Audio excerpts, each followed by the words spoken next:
Hello दोस्तों, आज की सबसे बड़ी खबर ये है कि इजराइल डर गया। ईरान दूसरे हमले की तैयारी कर रहा है।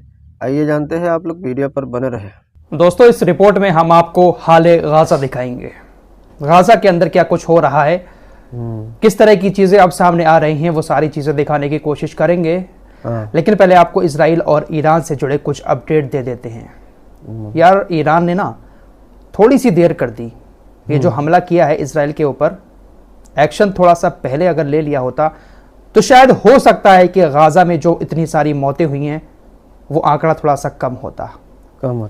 ये बात मैं इसलिए कह रहा हूं क्योंकि ईरान के इस हमले के बाद अमेरिका और इजराइल जैसे देशों की सिट्टी पिट्टी गुल हो चुकी है। दोस्तों, ईरान ने सस्ते ड्रोन्स के साथ और 30 साल पुरानी मिसाइलों के साथ ये जो हमला किया था, इस हमले को रोकने के लिए America, Israel, France, Britain, Germany, Jordan, Saudi Arab, इन तमाम देशों ने पूरी ताकत लगा दी। इनके पास जितनी ताकत है हमलों को रोकने की, पूरी ताकत का इस्तेमाल करके इन्होंने ईरान के इस हमले को रोक लिया। इस हमले को रोकने के बाद ये जश्न मना रहे हैं कि हमने ईरान के इस हमले को पूरी तरह से नाकाम कर दिया। लेकिन दोस्तों, ईरान का यह हमला बहुत छोटा सा हमला था। सस्ते ड्रोन कवर करने के लिए भेजे थे, 30 साल पुरानी मिसाइलों को भेजा था, लेकिन इससे कहीं ज्यादा ताकत ईरान के पास अभी भी मौजूद है। और ईरान लगातार यह धमकी दे भी रहा है कि अगर इजराइल हमारे ऊपर हमला करता है तो 10 गुना ज्यादा बड़ा हमला हम इजराइल के ऊपर फिर करेंगे। अब इस बात का डर इजराइल से ज्यादा अमेरिका को सता रहा है।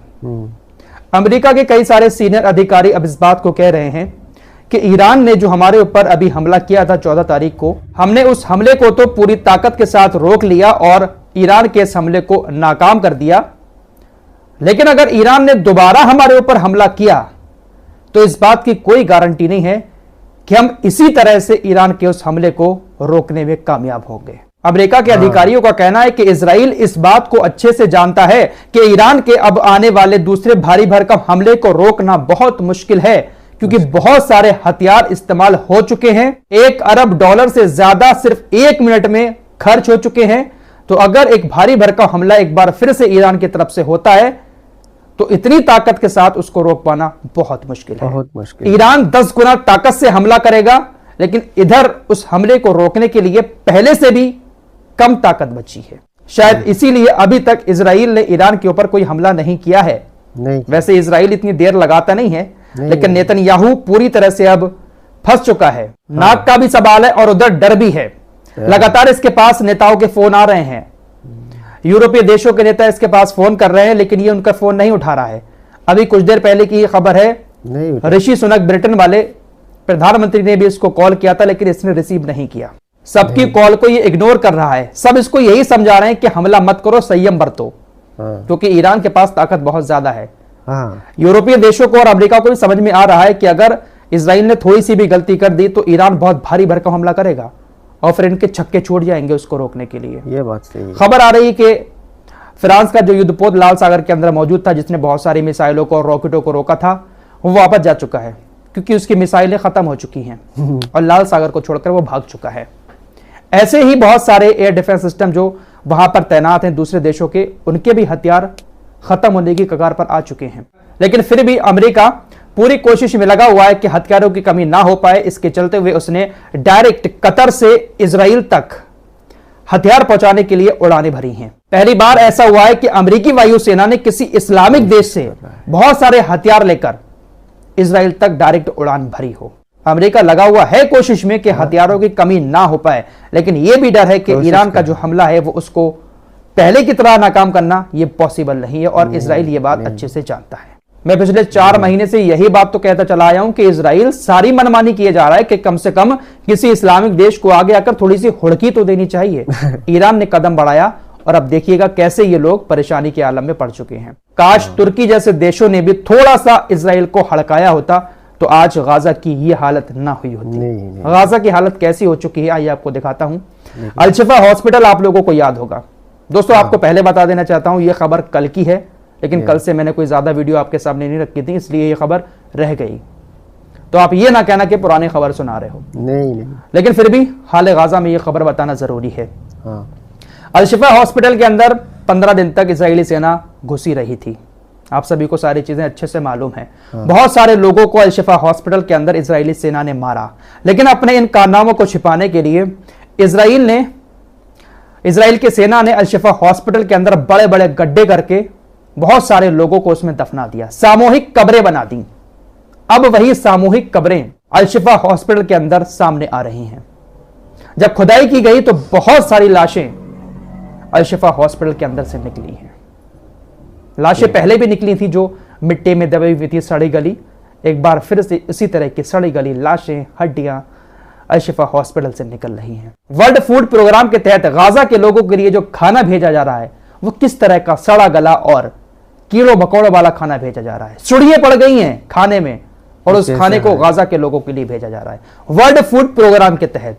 वीडियो में आप लोग देख सकते हैं किस तरह से इस खाने में कीड़े मकोड़े हैं, सुड़ियां मौजूद हैं और ये वर्ल्ड फूड प्रोग्राम के तहत गाजा के लोगों के लिए भेजा गया है।